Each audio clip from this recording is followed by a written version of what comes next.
Oh, I would not mind it at all, truly, if you were something.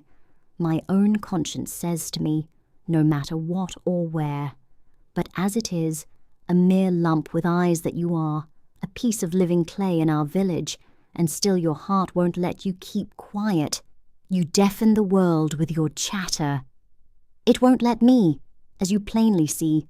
Conscience, I answer. For I too am a man born of two people, and the village of Humulesht, where I first opened my eyes, is no out-of-the-way place, dull and cut off from the sight of the world like other villages. And the places that surround our village are themselves worthy of remembrance. From above Humuleshti come the Vanatori of Neamts, people descended from those who once fought with Sobieski, the king of the Poles, and higher still, the monasteries of Secu and Neamts, once the pride of the Romanian church and the second treasury of Moldavia. From below come the villages of Boistea and Gindawani, who harness only Hungarian oxen to their carts, where ploughs are left alone in the furrows of the fields for weeks at a time. Apiaries stand without beekeepers, crops without guards, and no one lays a hand on them.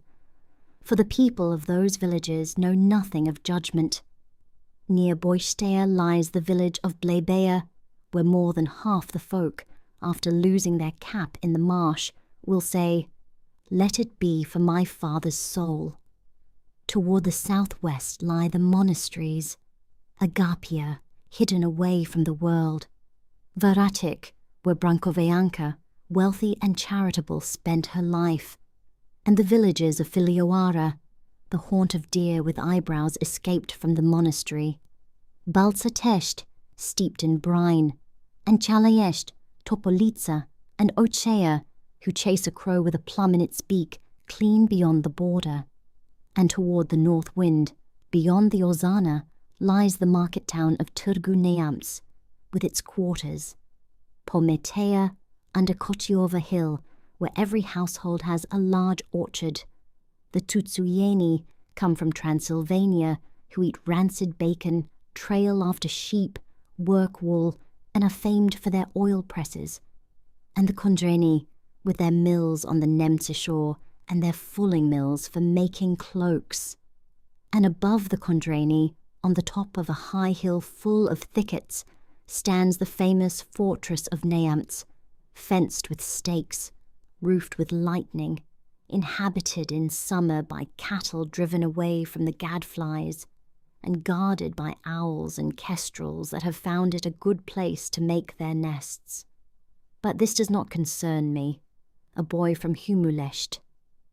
I have another task to attend to. I want to reckon with our village, with the childhood I spent in it, and that is all. How many rulers and metropolitans have sat on the throne of Moldavia since this land has existed, and all of them had to pass at least once through Humulesht on their way to the monasteries. Then there was all the other world that passed through our village too, and mostly a richer and more select world. At the monastery of Neamț, for instance, a wonder-working icon, a madhouse, the feast of the Ascension, and a fair in the town, all at the same time. Then again, passage this way toward other fairs, at Piatra on Whit Sunday, and at Folticeni on St. Elijah's Day, at Secu, the feast of the beheading of St. John the Baptist, at Agapia on the hill, the feast of the Transfiguration, at Agapia in the valley, the feast of the Holy Archangels, and at Varatic, the feast of the Assumption. People and people again.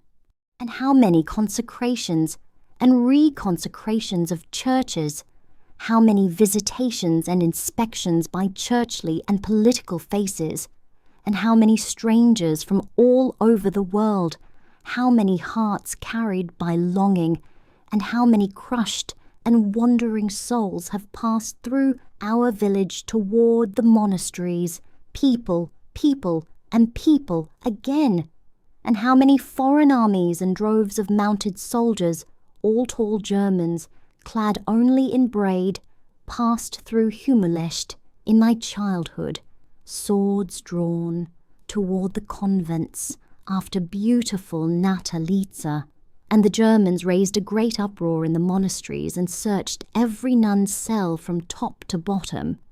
But they did not find her. For even the cellar of Parvu, the night watchman from Targu Neamts, could have hidden a young lady in time of need. And thank heaven for the nuns of Varatich, who knew how to calm them gently and make them sheath their swords, telling them that those who take the sword shall perish by the sword. But why do I trouble my head with kings and emperors, instead of minding the childhood I spent in Humulesht and my own needs? That is how I ought to have done from the start, but I wanted to show that the people of Humuleshti do not live like bears in a den, but have the good fortune to see all kinds of people. In 1852, on the day when the chapel of the hospital in Targu Neamts was consecrated and the princely school there was opened, I, together with other boys, singers of the church, stood close to Prince Gika, who was present at that celebration, surrounded by a great crowd of people, and we could not get our fill of looking at him. And he, handsome of face and gentle as he was, seeing us all, neatly dressed in little shirts embroidered with baubles and white as linen, with fine sheepskin vests, homespun trousers, and leather leggings with little sandals, washed clean and combed, with modesty painted on our faces, and the fear of God in our hearts, cast a fatherly glance toward us and said, "Here, children, are the school and the holy church, the springs of comfort and of spiritual happiness. Make use of them, enlighten yourselves, and praise the Lord." These words, spoken by the princely mouth, cut deep into the hearts of the people gathered there, and without delay, the school filled with boys eager for learning, among whom was I too, the greatest at play and famed for my laziness. For I had grown lazy beyond compare since my mother, with all the sense she had, could no longer bring herself to send me even for a bucket of water, so long as I learned my letters and might become a priest, like Father Isaiah Duhu, our teacher. Good was Father Duhu too when he found himself in good spirits. May God forgive him. He put the boys in order as I had never seen before. In the summer he would buy, with his own money, buckets of raspberries and all sorts of little treats for us to eat, and almost every Saturday he would load us into a rickety cart from Niem's monastery and take us to the abbot's residence to give an examination before Abbot Neonil, an old crippled man, who would advise us with gentle spirit to keep to the Book of Hours and the Psalter, for all other kinds of learning, he used to say, were nothing but heresies, which only embitter the heart and trouble a man's soul. But it was written that Father Duhu should not follow the venerable abbot's advice entirely, and instead teach us a little arithmetic, grammar, geography, and a bit of everything, according to our understanding. Once, Father Duhu came back from the monastery, furious beyond measure, and set us the following problem in the rule of 3. If one coin taken unjustly eats up 100 rightful ones, then 6,000 lei, my salary for a year, which Abbot Neonil unjustly withheld from me. How many rightful coins will they eat from Neam's monastery? 24 million coins, Reverend Father, or 600,000 lei, one of us answered, chalk in hand at the blackboard. Let Nika Oshlobanu prove it for me, said Father Duhu. Nika Oshlobanu, as usual, rose to his feet, tall as a poplar, and begged to be excused, saying his head hurt. And then, I don't know how, a great bear fell out of his shirt and went rolling across the classroom, not one of those bears the bear leaders make dance, but a cornmeal dumpling stuffed with cheese, round, roasted on the embers, and fit to be set straight to the heart when hunger strikes. The boys rushed to catch it. Oslobanu threw himself into their midst to reclaim it, and such a scuffle and laughter broke out in the school because of that bear, a sight to behold. Then I can see him still, Father Duhu slapping his palm against his forehead and saying with a deep sigh, "It must be my great and heavy sins that have cast me even here to teach some wild louts. 1,000 times happier you were, Isaiah, herding pigs at old Kojiaska, than to have lived to see these days. And you, Oslobanu the simpleton, slave to your belly and giving not the least effort to your mind, you'll become a priest like your father when all the buffaloes of Naimt's monastery turn hermits." Oslobanu was foolish enough, but heaven help anyone who so much as touched him under the nail. He would fling dirt after them like a bull. That evening he went home and told his father what Father Isaiah had said, and then leave it to Father Nikolai Oslobanu. He did not know much himself. He served 3 liturgies a day and rattled off commemorations in a rush. Monks and hieromonks, abbots, metropolitans, and their wives and children, until the dust flew.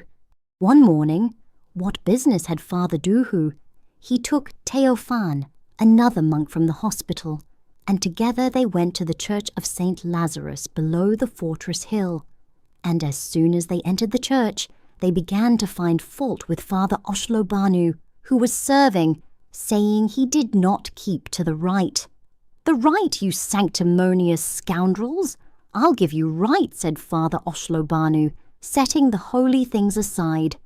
"You slyly took from us the great martyr Demetrius, the myrrh streamer, and in place of this famed saint, you gave us Lazarus, a trembling Jew who keeps dying and rising again and dying, until no one knows his name any more.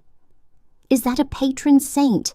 And after crippling us by taking our land and walling up our church, now you spitefully shut the hospital gate as well. You even forbade the bells to be rung by the doctor's lackeys, all because of you, so our parishioners scattered, and not even a blind old woman comes to church any more. And one more thing. For more than 60 years that I've served as a priest, you're going to teach me the rite, you viper's brood? Just wait a moment and I'll knock the nonsense out of your heads." And wham! He hurled the great law book after the monks. Then he grabbed a stout brass candlestick and went after them, ready to excommunicate them. And there you have it. Father Duhu and Theophan ruined their slippers, fleeing more on hands and knees than on their feet, exactly according to the rite.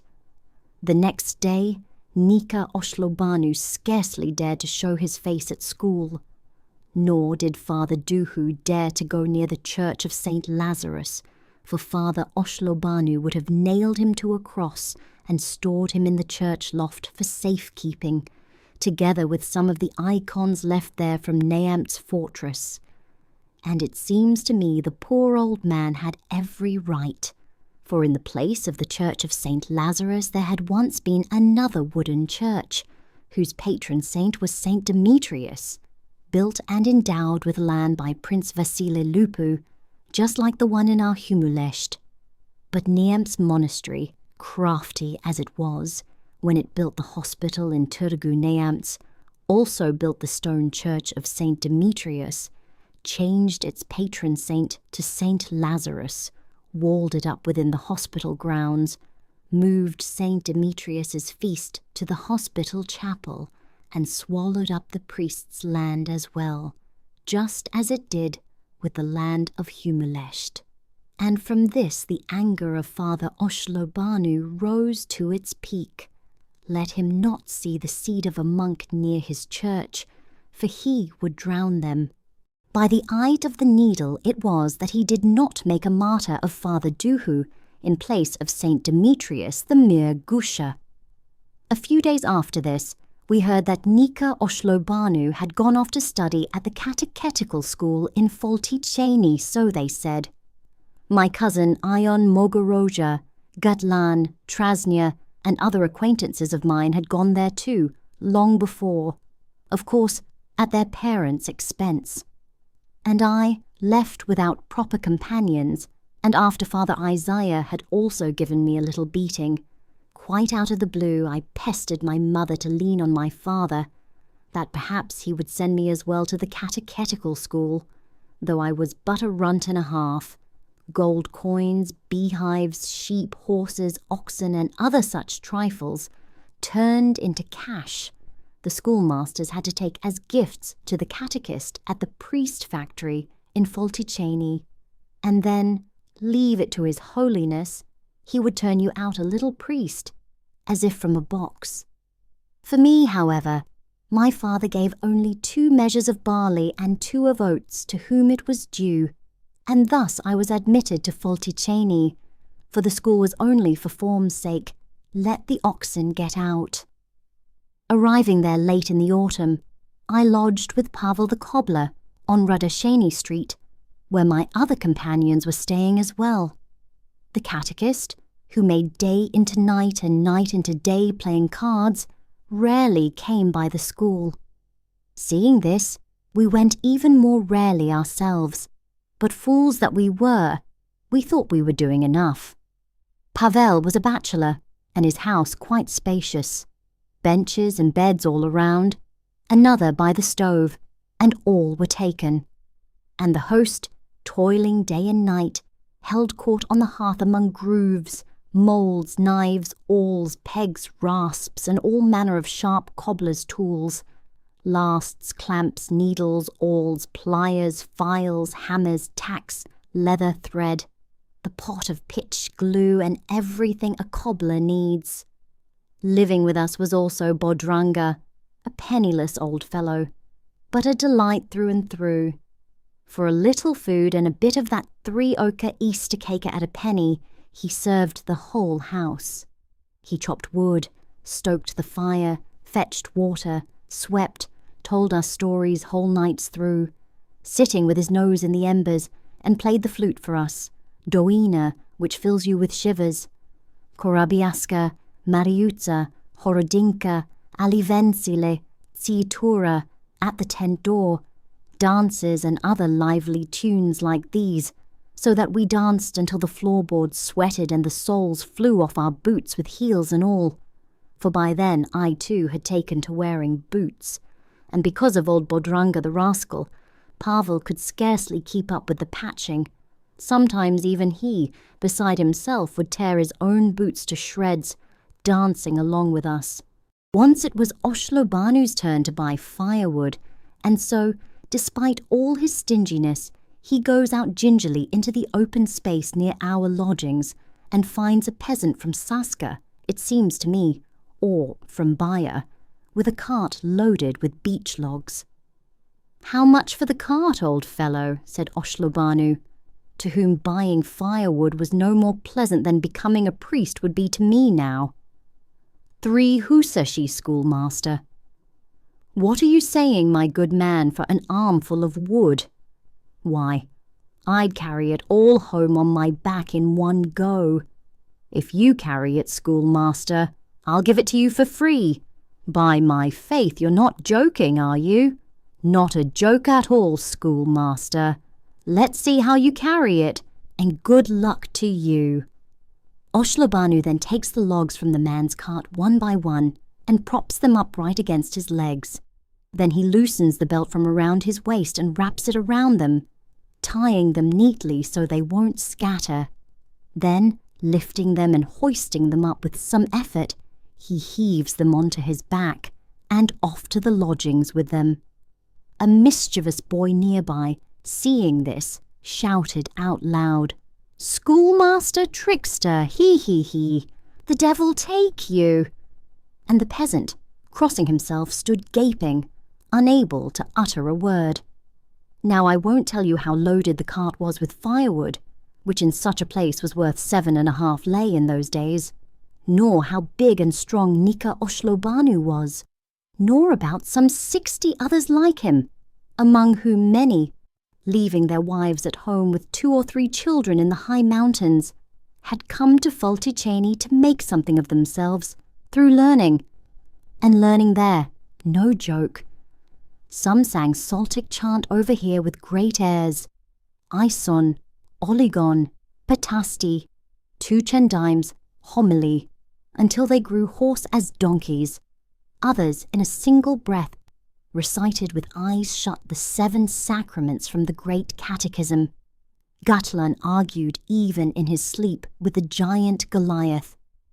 Mustachio Davidica from Fakasha, by the time a lump of polenta boiled, would finish reciting by heart, swiftly and without mistake, the entire history of the Old Testament by Philaret Scriban, divided into periods, and the conjunctive pronouns of dative and accusative from Macarescu's grammar. Mitzi nivili, metelo, nevele, metelo, nevele, mitzi, nivele. What that might be, may it go to the wilderness. Some droned on like madmen until dizziness seized them. Others carried on in a single bellow, reading until their sight gave out. With some, their lips twitched as though struck by palsy. Most wandered about dazed and stood lost in thought, seeing how they were wasting their time, and only sighed heavily, knowing how many hardships awaited them at home. Such frenzy of the head and breaking of the tongue as among these wretched schoolmasters I have never seen again. A dreadful craft of stupidity, Lord preserve us.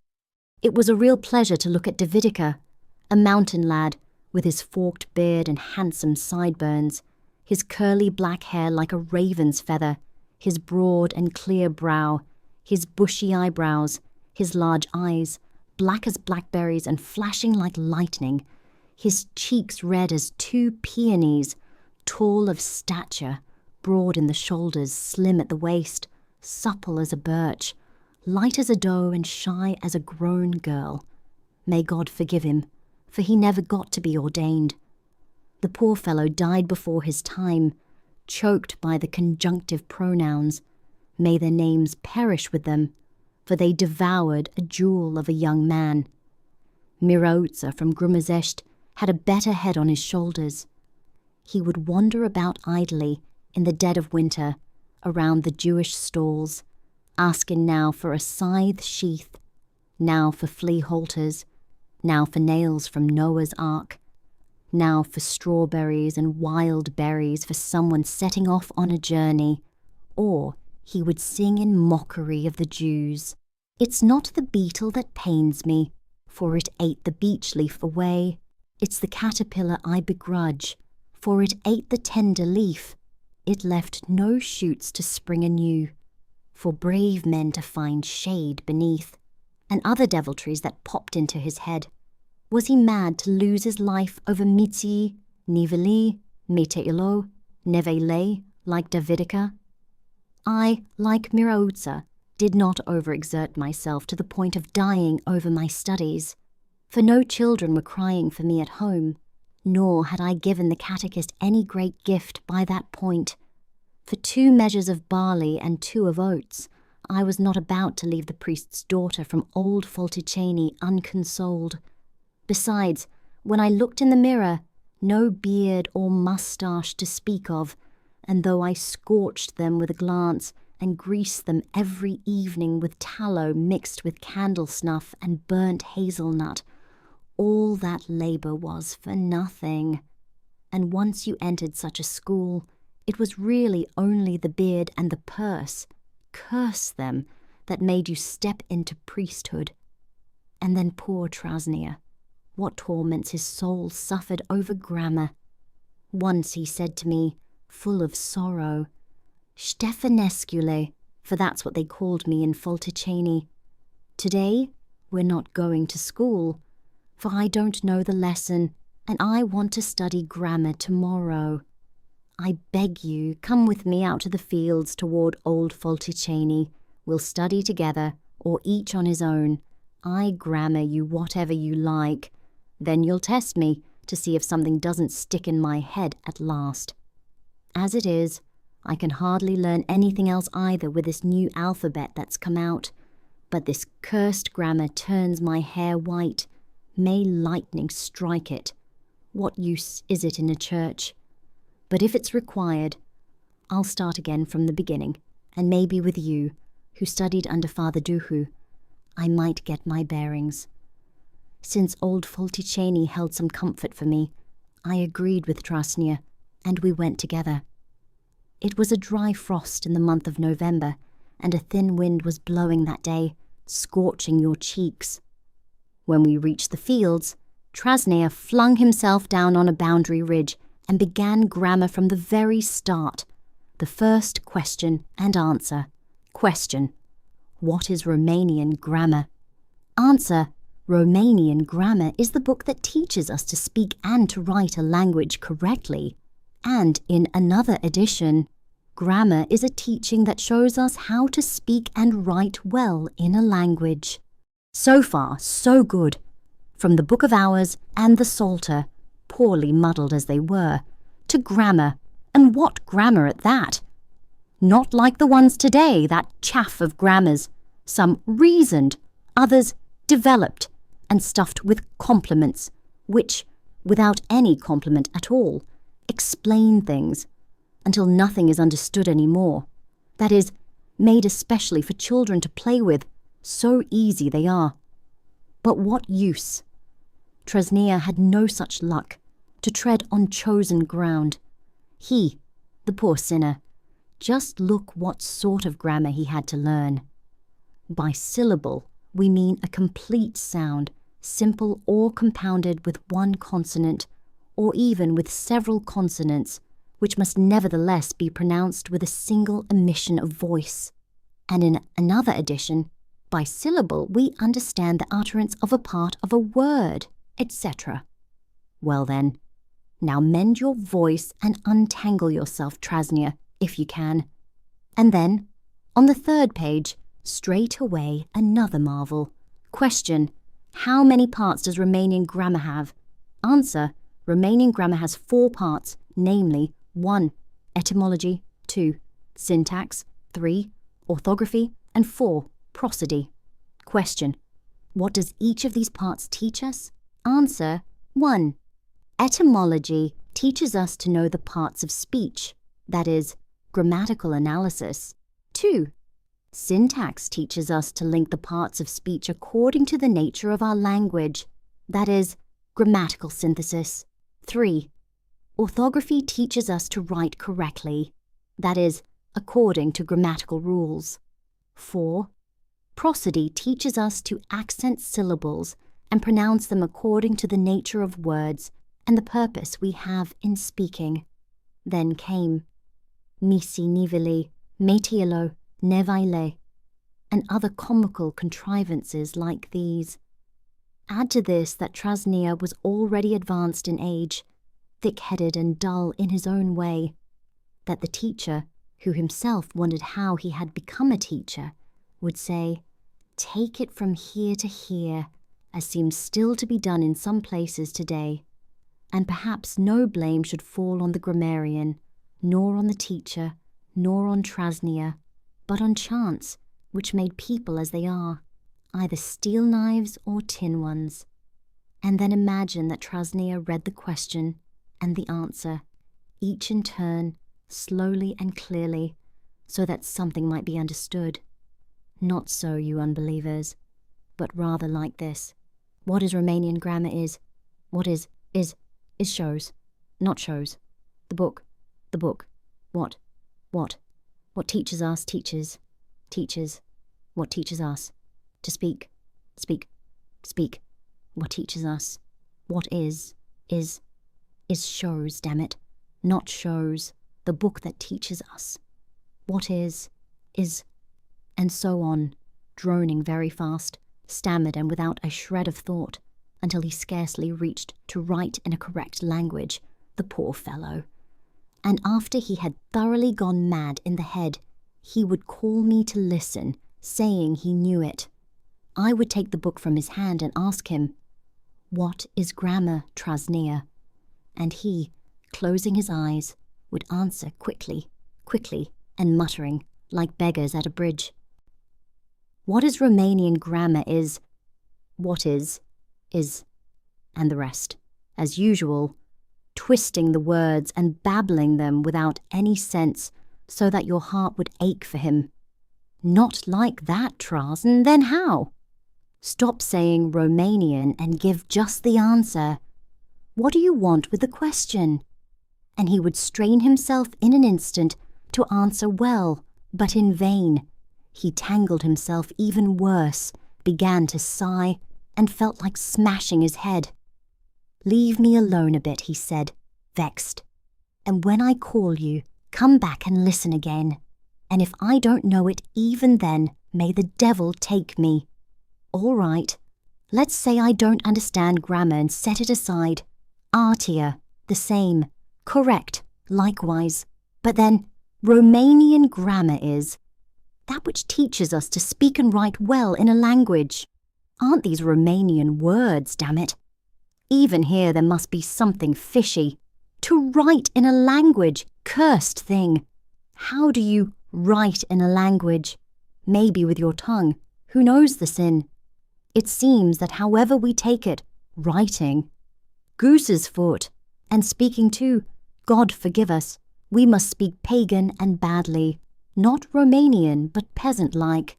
Lord, Lord, learned must that fellow be who makes grammars.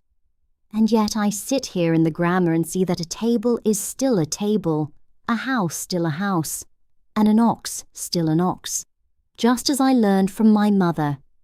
Maybe the other monstrosities, utterance, artia, correct, pronounce, analysis, synthesis, prosody, orthography, syntax, etymology, concrete, abstract, conjunctives, mitzi, niveli, mitiolo, neveli, and others like them are more Romanian, and we poor fools had no notion of them. Great luck they don't make us sing them too, or our poor rattled heads would be in even worse shape. Better to be a peasant than this. Better to die. Go on, Stefanescu, I'm setting to studying. Leaving him, I went off in a huff to the priest's daughter. I found her all alone and played quietly with her until evening, for she had no mother, and her father, being a priest, was off seeking a living. Then I returned to the fields with the little collar from the child's neck, a kerchief beautifully embroidered with silk flowers, and my chest full of fine apples.